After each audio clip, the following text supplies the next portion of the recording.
आज की ईरानी डेलीगेशन की ये पहली तस्वीर है जो आप TV9 भारतवर्ष पर देख रहे हैं। हमारे साथ फ़खर यूसुफजई मौजूद हैं, उनसे बात करते हैं। फ़खर यूसुफजई साहब, जो ईरानी डेलीगेशन की तस्वीर सामने आई है वो हम अपने दर्शकों को दिखा रहे हैं, लेकिन इस वक्त क्या हो रहा है पाकिस्तान में और अभी आगे और क्या कुछ होने वाला है, क्या चर्चा पाकिस्तान में हो रही है इस वक्त? देखिए, पाकिस्तान में तो इस वक्त एक ही चीज चल रही है और वो है यूएस ईरान डायलॉग्स। और मैं कहूं कि अगर आप पाकिस्तानी मीडिया देख लें, बिल्कुल आपने दुरुस्त कहा कि उस तरह का एक्सेस नहीं दिया गया है मीडिया को कि आप कहीं पे। UEM जयपुर एक आदर्श लक्ष्य है। भावी छात्रों के लिए अच्छी नौकरी, भविष्य के लिए तैयार कौशल के साथ अच्छी शिक्षा। अगर इंडिया में इवेंट है या पाकिस्तान में इवेंट है तो आप, मैं और जैसे हम लोग जा रहे होते हैं, मुख्तलिफ जगहों से हम कवर कर रहे होते हैं, उस तरह की चीज बिल्कुल नहीं है, दुरुस्त कह रही हैं आप। लेकिन और उसकी वजूहत भी है कि क्योंकि ये बड़ी कॉम्प्लेक्स सिचुएशन है, इसमें हो सकता है कि मीडिया कोई ऐसी खबर दे दे जो वो हो ना, तो फिर उससे मसाइल क्रिएट हो रहे हैं। तो शायद इसीलिए हुकूमत ने इसको बड़ा स्ट्रिक्ट किया हो। बल्कि इवन जिस जगह पे ये डेलीगेशन ने स्टे किया हुआ है, यानी जो रेड जोन है, डिप्लोमेटिक एनक्लेव है, तो वो पूरा का पूरा मतलब इस वक्त फुल लॉकडाउन है, वहां पर कोई जा आ नहीं सकता।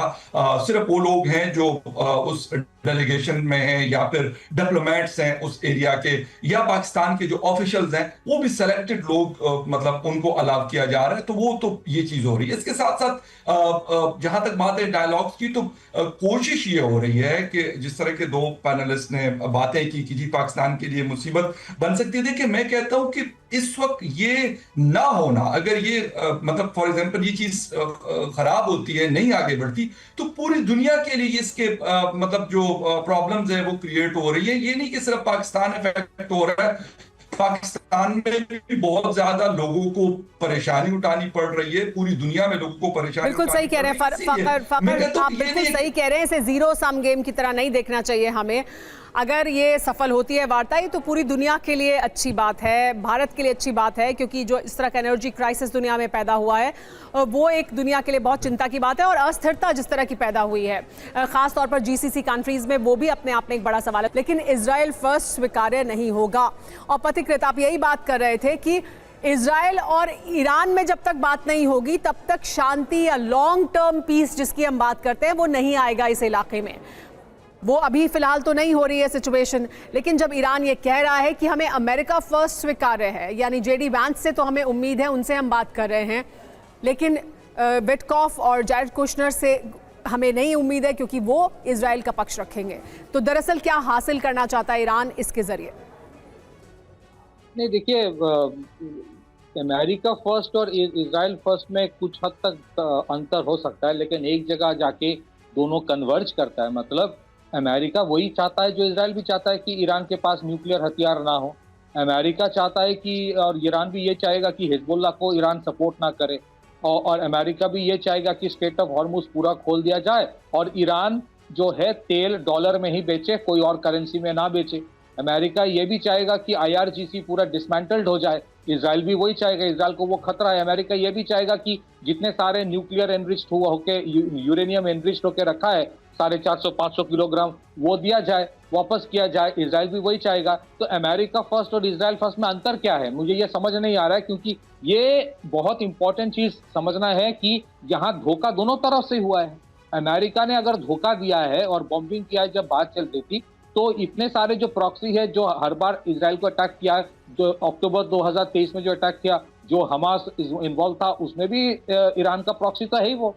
तो दोनों तरफ से एक ट्रस्ट डेफिसिट है, और मुझे नहीं लगता कि क्योंकि कहीं ना कहीं बात टूटने वाला है इसीलिए ये बोला जा रहा है कि नहीं नहीं इजराइल फर्स्ट बोलोगे तो हम बात नहीं करेंगे। तो इजराइल फर्स्ट और अमेरिका फर्स्ट में कौन से अंतर है? हाँ, ये आप कह सकते कि अमेरिका केयर नहीं करता कि रेजिम चेंज होना हो, उनको जब तक उनको अगर स्ट्रेट ऑफ हॉर्मुज में मिल जाता है कंट्रोल। तो पथिकृत, क्या कोई रास्ता निकल सकता है इस बातचीत से?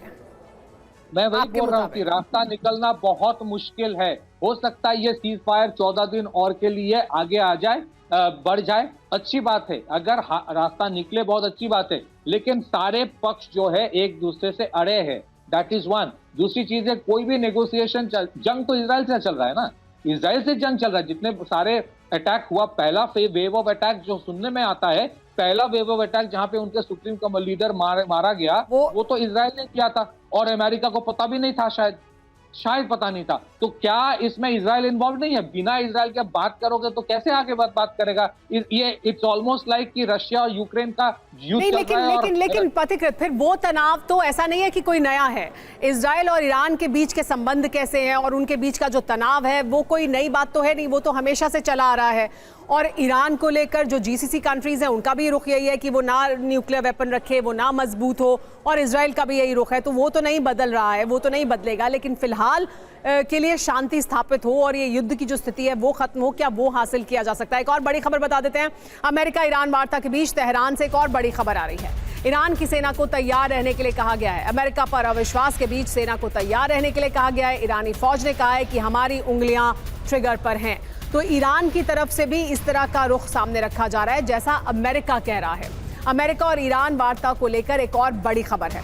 मुश्तबा खामेनेई लगातार टीम ईरान के संपर्क में हैं। मीटिंग को लेकर निर्देश दे रहे हैं मुश्तबा खामेनेई। ये कहा गया है हमले में बुरी तरह घायल हो चुके मुश्तबा खामेनेई अभी तक सामने तो नहीं आए हैं, लेकिन हमले में एक पैर खो चुके हैं मुश्तबा खामेनेई, ये कहा जा रहा है। मुश्तबा के चेहरे पर भी गहरे जख्म के निशान हैं। रॉयटर्स के हवाले से ये खबर सामने आई है, यानी रॉयटर्स ने ये खबर दी है। रॉयटर्स का ये कहना है कि चेहरे पर भी चोट है, एक पैर खो चुके हैं, लेकिन लगातार संपर्क में है टीम ईरान के साथ।